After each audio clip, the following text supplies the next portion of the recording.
Hi, welcome to Paybooks. In this video, we will learn how to separate an employee.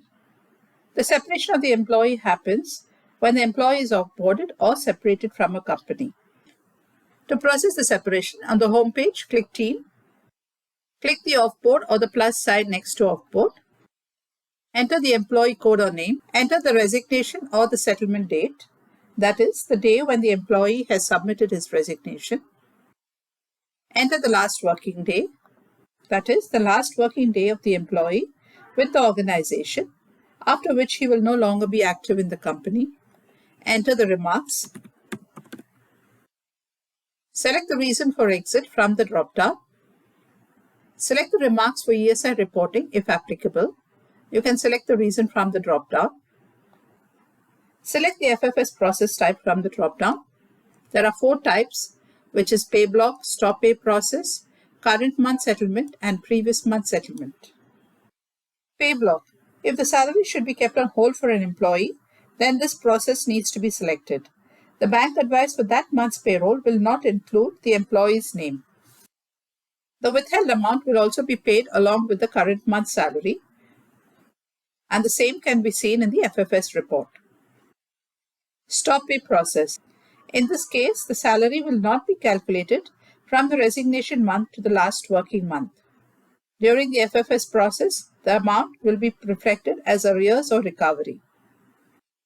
Current month settlement. When the resignation date and the last working date are both in the same month, then this process needs to be selected. Previous month settlement. This method is applicable in the following cases if the employee has resigned or terminated in the previous months. The excess salary that was paid will be recovered while processing the FFS. Please note that in previous month settlement, any statutory amount which has already been deducted cannot be recovered. You can also view the status of any leave encashable details or leave request pending, comp off pending, reimbursement claims pending from manager, and FPP claims pending.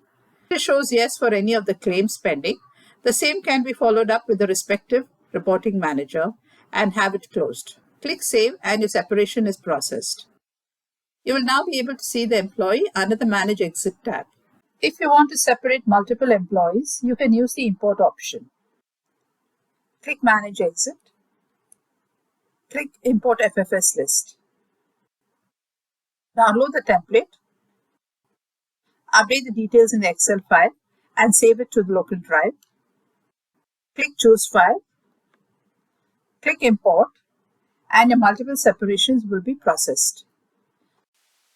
If you wish to make any changes to the employee exit details, like the last working date, resignation date, FFS process type, you have to revoke the employee and update the necessary changes, after which you can add the employee back to the Manage Exit with the corrected information.